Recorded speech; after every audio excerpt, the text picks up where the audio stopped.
Okay. Hello, everyone. Welcome to April's OSRBC Authors Chat. We are so excited you could join us this evening as we host USA Today best-selling author Kimberly Lemming to discuss her romp of a romantasy novel, That Time I Got Drunk and Saved a Demon. Welcome, Kimberly. Hey, thanks for having me. For anyone that's new here this evening, we have Megan acting as our moderator in the chat panel. We do ask that everyone keep themselves on mute throughout the evening to aid in our recording quality, and that if you have questions, to please submit them in the chat panel. We'll be checking in with Megan throughout the evening for her to ask your questions to Kimberly. And with that, let's get things started. We always like to kick things off with asking some icebreakers. These are just some fun things to warm up as people are still joining and getting settled before we start talking about that time I got drunk and saved a demon. And with that, I'll hand it over to Ozma for the first question. Hey, so if you had to pick a favorite main character from any romance to be your book boyfriend or girlfriend, who would it be? From my romances? From any. Oh, well, I can't lie. It's going to be Astarion from Baldur's Gate 3. I'm still obsessed.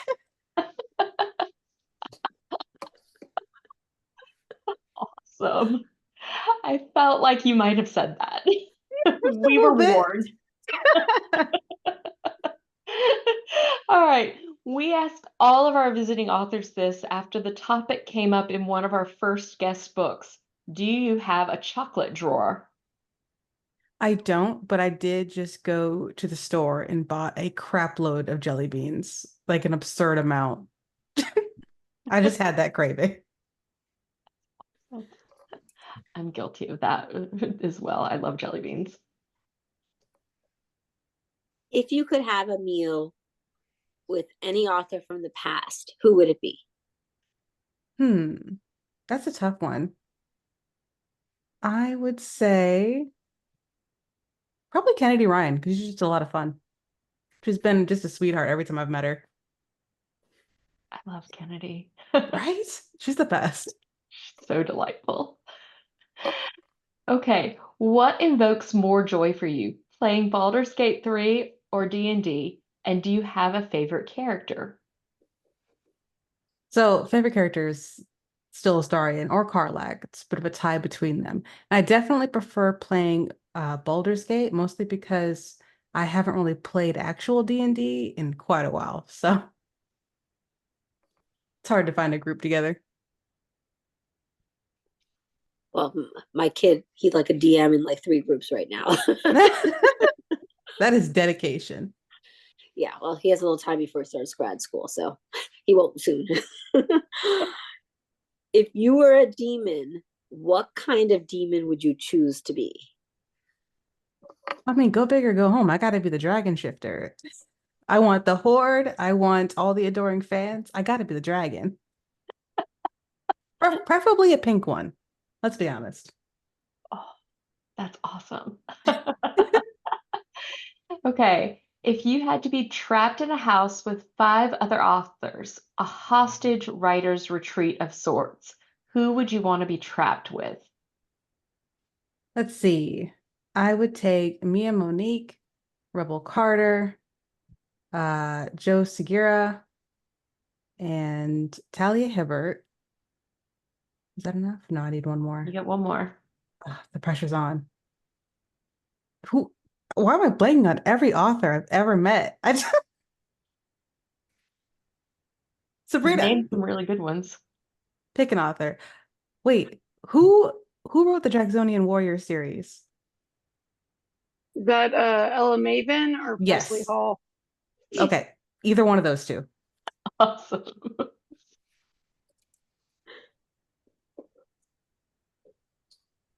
Do you remember the first romance novel you read or the one that got you hooked on to romance? You know, it's funny. I actually just found that book and then I forgot about it. But I will say the one that sort of got me into like fantasy romance was probably Dragon Slippers. It was actually a middle grade book. It wasn't a full-on romance, but there was romance in it. But I just love the concept of these dragons collecting everything that was not gold. It was the best. Okay, time to dig in and chat about that time I got drunk and saved a demon. Why do I want to keep saying dragon? Close enough. So do I. Spoiler. Spoiler. If anyone hasn't read it. All right. Kimberly, that time I got drunk and saved a demon is really a sweeping journey tale at its heart. Where did the initial inspiration for the story come from? See, it's kind of funny because I was talking to my friend Alexis about all of these video games we often play, like the dating sims and stuff like that, and how funny it would be if the person that actually had to go on the quest was just like an NPC that somehow got switched into the main character role. And then I started thinking, like, what if some girl that was like just a farmer was like forced to go on a quest and she was just so fucking mad about it the entire time. And then I kept thinking more and more about it. I'm like, oh my God, I gotta write that down. It was so much fun.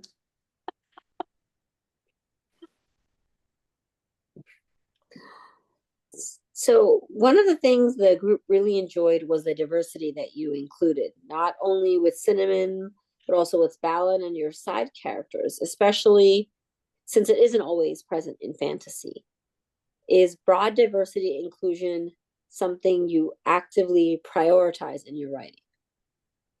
It just sort of happens. I've lived in cities for most of my adult life, so most of my friends were from a mixed background. It'd be weird to me to just like only be friends with black or white people. And same thing with uh LGBTQ. It's just why not have a spectrum? It's more closely related to what I actually see in real life.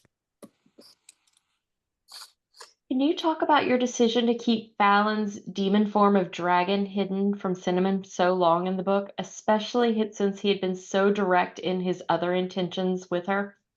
Yeah, so when I thought about it from his perspective, he already is well aware of the fact that she's terrified that he's just gonna be like some crazy demon.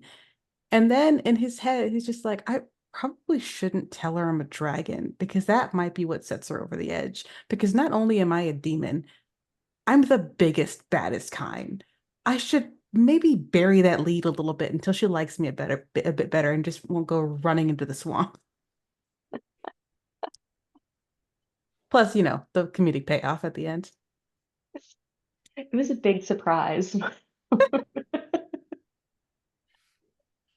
A fun surprise. Speaking of demon forms, the way you define the demon world in Mead Mishaps is a little bit different from what traditionally gets seen in paranormal romance, where demons are a specific type of being. Is there a significance in how you decided to use demon as a more broad classification? Yeah, I wanted a term where I could just refer to all supernatural creatures without saying supernatural creatures because it is a mouthful. And then I remembered one of my OG favorite anime, Inuyasha.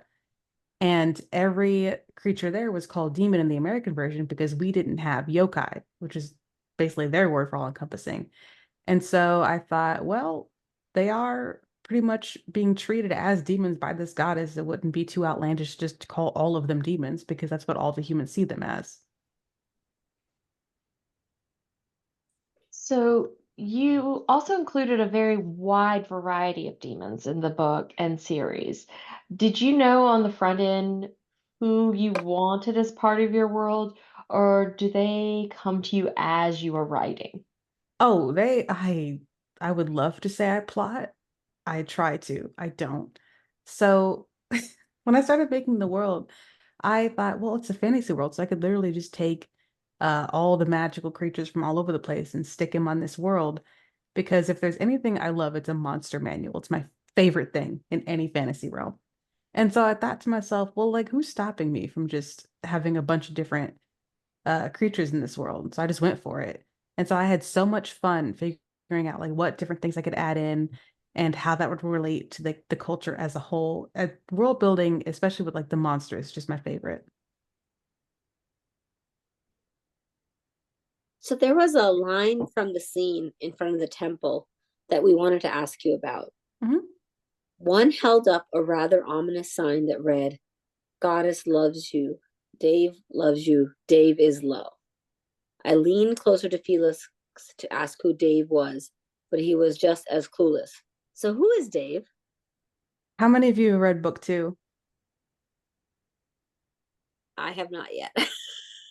There's a certain leader in that book that is Dave. Yep, they Oh, just got it. that, oh, oh, okay, now I get it. Yeah, I do plan a little bit, just a smidgen. And now I'm gonna have to read that faster the second book. Can I just pop in to say I was so excited when y'all asked about Dave because I was like, you already know. I like literally as I read the book, I highlight random things, but that was one of the sections I highlighted. And someone else was like, I definitely want to know who Dave was too. And then like I went on and read, but that makes so much sense. That's who Dave is. You got to recruit early. Okay. All right. Baby spoiler here for people. Felix and Dante have books later in the series, but do you see writing stories for other side characters that you have introduced us to, for example, Ursa and Ambrose, or is the world of mishaps complete for now?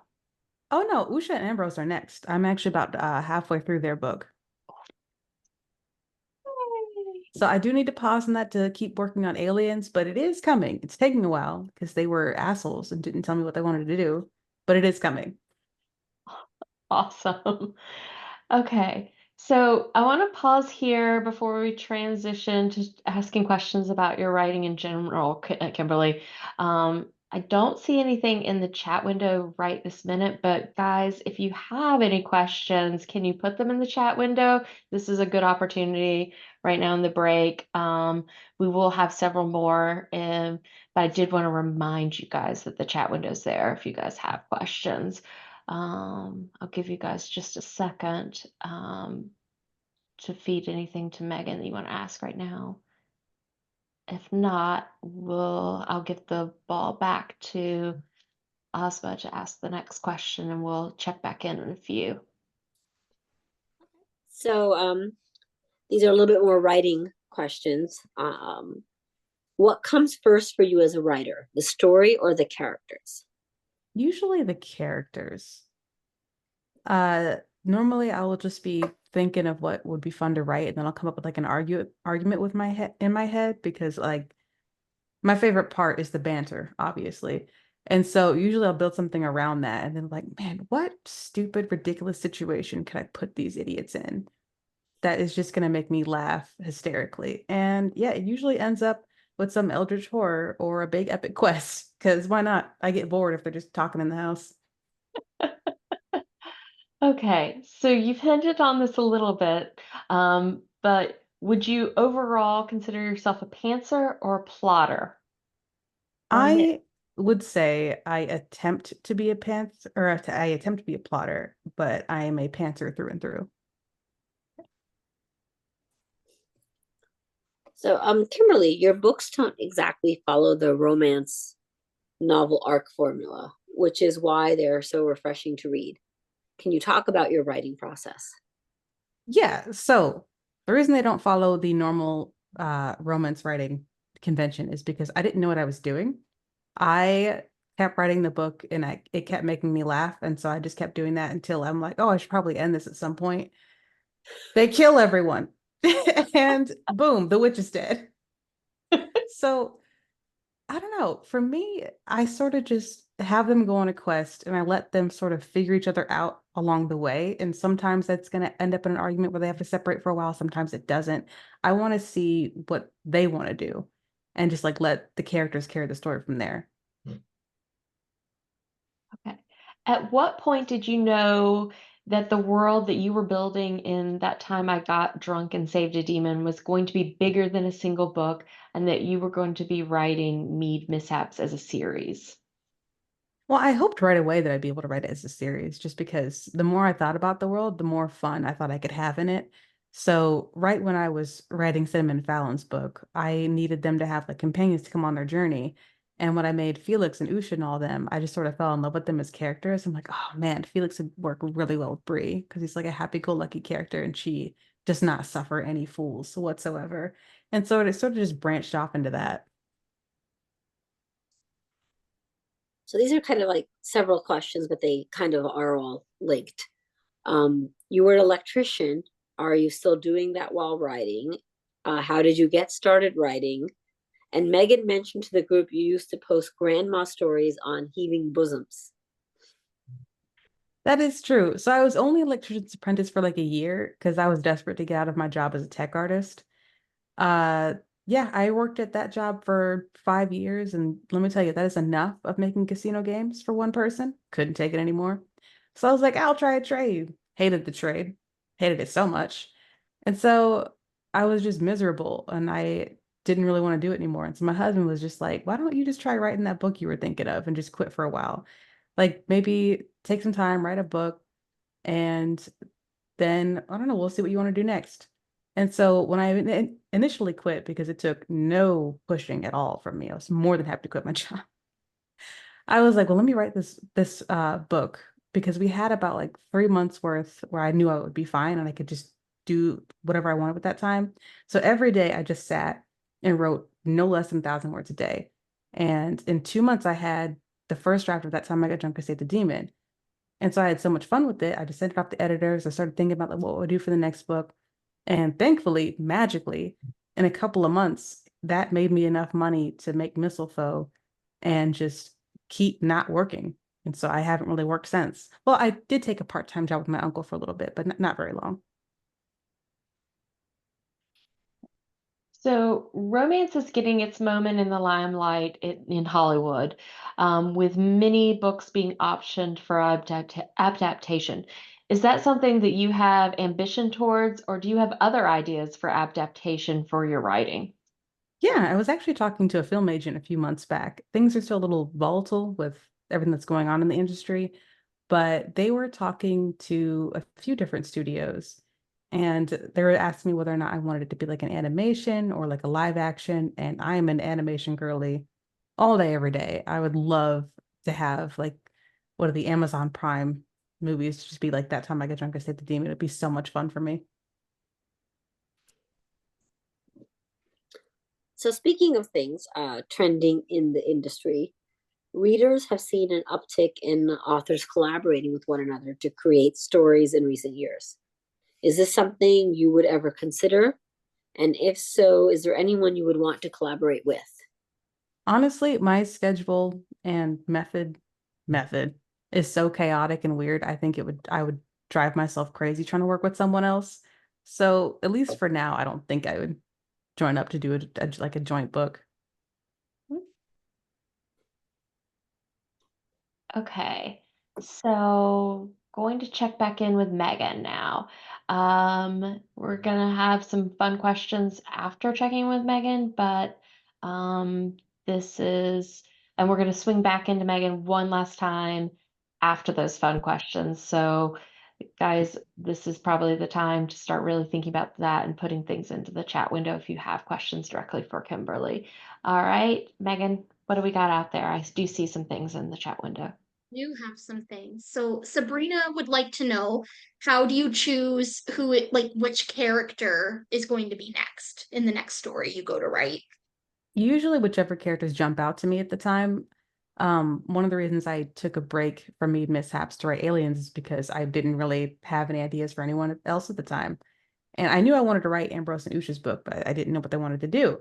So I took a break, wrote a different book, and now they're back on a pirate adventure. And after that, it may just be a certain talking sword that gets an adventure. Jess would like to know, what's it been like to be a wildly popular self-published author? How surprising was it that your books in the series, especially the first one, blew up online the way they did? Terrifying, confusing, baffling, but better now. My friends could tell you about the horror show that I was at StimulatCon because I invited 3 of my friends to come along as like a fun girls trip because I didn't understand how intense it was going to be. Despite the fact that I had 200 pre-orders, I still deluded myself into thinking, yeah, it's going to be fine. I'll get like a guest every now and then. And when it came to when they opened the doors and my table got bum rushed, I'm just like, am I popular? And they're just like, bitch, yes. How many times do I have to tell you? It's it's sort of different when you like see it online and then see it in person, but it took me the longest time to realize, like, no, yeah, these books are actually really popular. People want to read them. That's horrifying, but also really cool. Terry would like to know what was the thinking behind the new covers? So when I got approached by the publisher, my editor at the time was thinking she would love to do like an oil painting, like old-fashioned romanticy cover, and I loved that idea. So when they told me that they didn't really know what artist to get for that, I'm just like, give me like 20 minutes. And so I just scoured the internet and I kept scouring it way longer than 20 minutes. I don't know who I was lying to.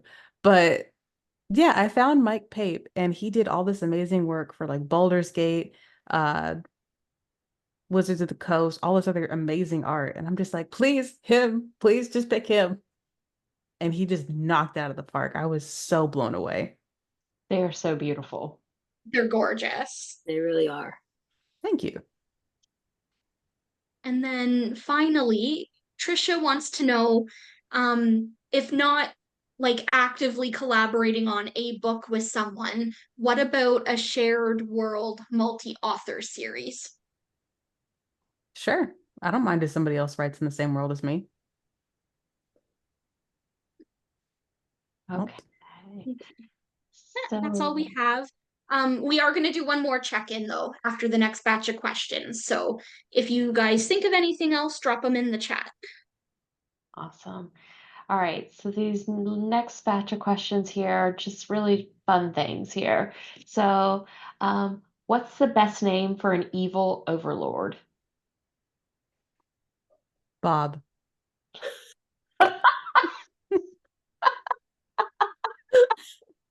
That's more funny because I met a Bob today. He was this dear, doting little old man. And I bet you he's secretly the overlord. He is. He's in charge of the forklift. I knew it. So, what is your favorite demon type? Dragon. I'm sorry, I'm basic. I really am. I know it's like the Starbucks of fantasy creatures, but or pumpkin spice, I should say. Okay. What book are you recommending to your friends at the moment, and what book are you looking forward to reading this year? Oh, one I've really loved is What Moves the Dead by T. Kingfisher. I have been on such a horror kick lately, and that book was just so good. I listened to it as an audiobook while I was driving down to a writer's retreat, and I got into a screaming match with my like Google Maps because she interrupted me right at a pivotal plot point. And so I'm just like, how the fuck do I rewind? Oh my God, what happened? So now I am just like on a mission to binge all of her books. So that's what I'm going to be reading next. Awesome. What books or heroes give you Asterian vibes? Books are heroes that give me a starting vibes. I don't know. He's literally the sassiest little asshole I've ever seen, and I love him so much. I guess maybe Spike from Buffy. Oh, So yeah, the type goes back a long, long ways. love Spike and Buffy. No, Okay. it doesn't. He's the best. Yes, I don't know who wasn't rooting for Spike, but I don't I- understand people. I Angel don't. who is my question. Angel First of who? all, he's so basic, as my kid would Yes. say. That's what my child would say. Your child is correct. Yes. Yeah. Okay. One last one from me before I hand it back over to Megan. What is important for your fans and readers to know about the rest of 2024 and the beginning of 2025? Stuff. So the first Alien book is going to come out in the spring of 2025. I don't currently have anything planned to release in 2024 just because I have been swamped with everything. So it's taken a lot of time out of my writing schedule. But if I do happen to just get an idea for a short and drop that, then I will be sure to let everyone know. All right. Are you going to be anywhere this fall or winter? Oh yeah, Or I'll be at staying close Stimulant by? Con. Oh, Stimulant Con. Okay. Awesome. Oh, speaking of cons, I had seen you at Love Y'all, and do you enjoy the panels? Oh, I love the panels. Because I think they're like I mean I saw you in a couple, and I think they're so much fun. Ah, that was my favorite part of the con. Same. Just getting up and asking all the strangest questions with a bunch of other authors. It was so much fun. Awesome. Okay, Megan, this is going to be our final check-in. What questions? I see some popping over there in the Yeah, we chat. have some more. So we'll just run through them. Sabrina wants to know if we can have a Mead Mishaps D&D style game someday. You act like you don't know. So I am working on uh, a cozy game with some friends of mine back from when I worked in the gaming industry. It's sort of on pause now because we are all crazy busy, but maybe someday in the far, far future, there might be a Mead Mishaps game. That would be exciting. That would be. Terry would like to know if any of your family members have read your books. Oh God, all of them. I asked them not to so many times. I was immediately ignored. My mom and her 8 sisters all have a group chat specifically dedicated to that. Then they bought copies from my grandma. So that's been cool. The only person that has listened is my dad. And so he congratulates me. It took him forever to realize what I actually do because at first he thought I was just like being a hermit in the house for like months. He's just like, do you need me to help you get a job? I'm like, Dad, I have a job. I actually make pretty good money. He's just like, no, it's fine. Like you can do that as like a side thing. I'm like, Dad, I'm going to a con next month. I got it. I got it covered. I Amazing. love that they have a group chat. That's the best thing ever. The Everyone question is, knows. do they include you on in to the group chat Phasma. or are you God, no. excluded from the group chat? I am excluded from the group chat, thankfully, but it doesn't stop my Aunt Kim from telling literally everyone she's ever met, which is great. Okay, Sabrina again. If not Asterion, then who? Karlak. It's the perfect option. I'm sorry. It's either my big, beautiful red wife or the sassy prick. And then finally, Jess would like to know about the unique titles.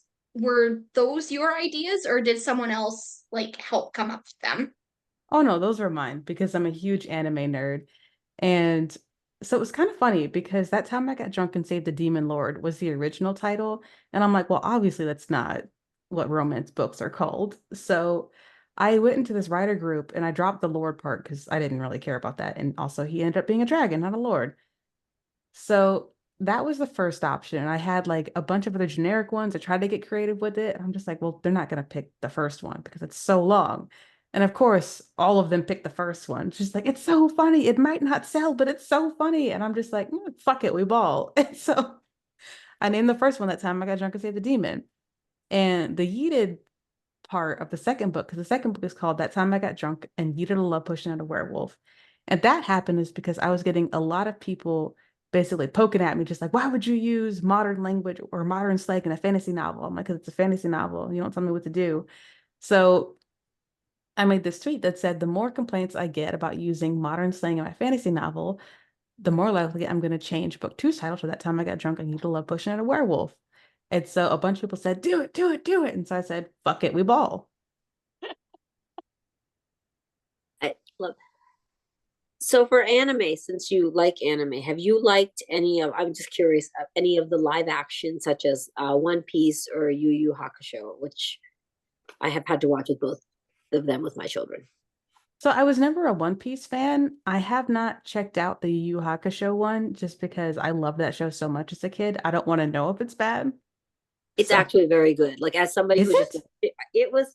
It's funny. I was watching with my both like my teenager and my older son, and my older one has read it, and it's just it does seem very 80s, like from what it is, As it should and be.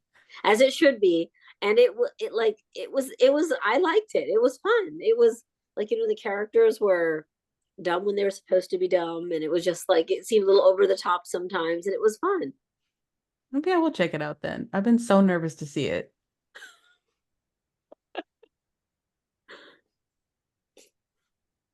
Okay, that was all the questions we had, Donna. Okay. So we're all wrapped up on that end. Okay. Guys, do we let you guys speak your piece? Yeah, let them speak. Okay. All right. Before I wrap up, I just wanted to give people one last chance. Okay. Oh, Sabrina's raising her hand. Oh, Sabrina, And you can even talk. comments. Unmute yourself. Comments, even comments. All right.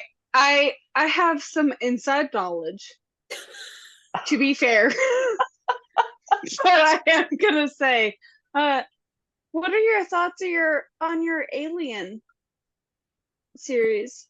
Just asking, because I'm an alien person. Just asking. You gotta be more specific than that. They're aliens? Well, no, I've read what you have to give, and people will love it. But like, where do you go from here? Oh, did you read the whole thing? You didn't know I finished it?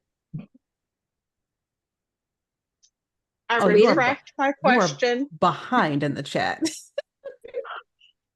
I Oh. retract my question, but like, it doesn't, like, it's so shit. Oh my god.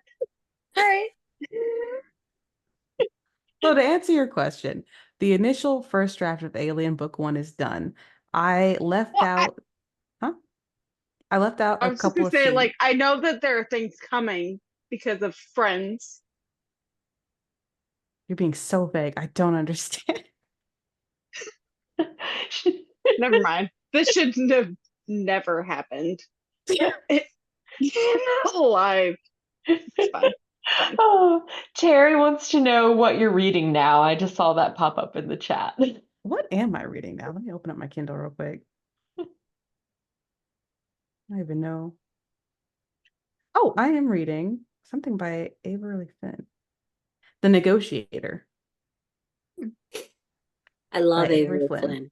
Banter everywhere. Oh my God, I love her. I finished Anger Bang not too long ago. I was cracking up. That's like, it's just like, it's just so, I love that type of female character. Yes, she's so nerdy about dinosaurs. I love it. Oh, speaking of which, that actually goes back to the alien draft because there are dinosaurs in this alien world. And Oh. I use that as such a blatant excuse to go visit my friend Alexis in Philadelphia. And so I went to like all the different dinosaur museums because this isn't really a spoiler, but like the reason there's dinosaurs in this alien world is because the little Bubon aliens are making a conservation planet to help repopulate another species. But of course, they need Earth females. And they decided to like take some animals from our world to like make it more habitable and like at least try to make it more like our habitat.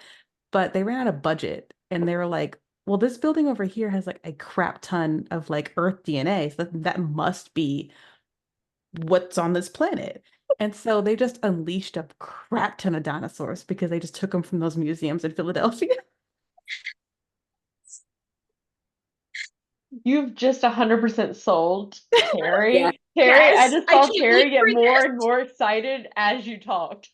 If Yes. it makes if it any it's yeah, if it's any icing on the cake, the main character is an animal researcher that was studying animals in Africa, and she is losing her fucking mind at the lack of planning that went into this. Let me say, I I have can get to on read- board with that. I now have to read this with my best friend who lives in Philadelphia.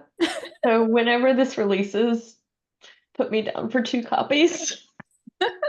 Yes. I feel like I'm going to have to go to Philadelphia to the museums again now. I think I actually list him in the book because he gives her the dev notes and she's just like, you idiots.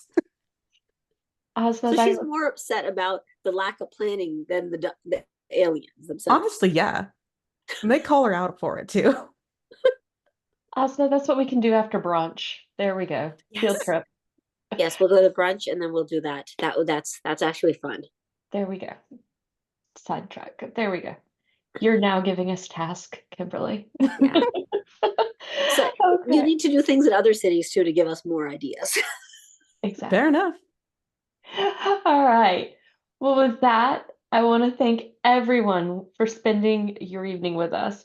I want to give a giant thanks to Kimberly for letting us read That Time I Got Drunk and Saved a Demon this April, and then coming to talk with us about it because it has been an absolute blast this evening. So thank you so much.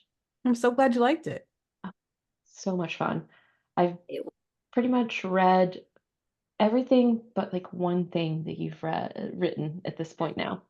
I've been binging. I'm almost done. Well, hopefully I'll have more soon. Excited. I mean, So, I'm so excited now that you talked about like listen, the more stuff you can throw into a book, the happier most of us are going to be. I I'll mean, just be that honest. that entire plot came from like an episode of Meerkat Manor. So awesome. So, just a few quick announcements before we close out. We're going to be reading Jen Comfort's What is Love this May, with Jen joining us for the author's chat on May 20th. We're going to be discussing chapters 1 through 17 next Monday night for anyone who wants to join just group book chat. Look for the full schedule to be posted tomorrow. But with that, thank you everyone and good night. good night.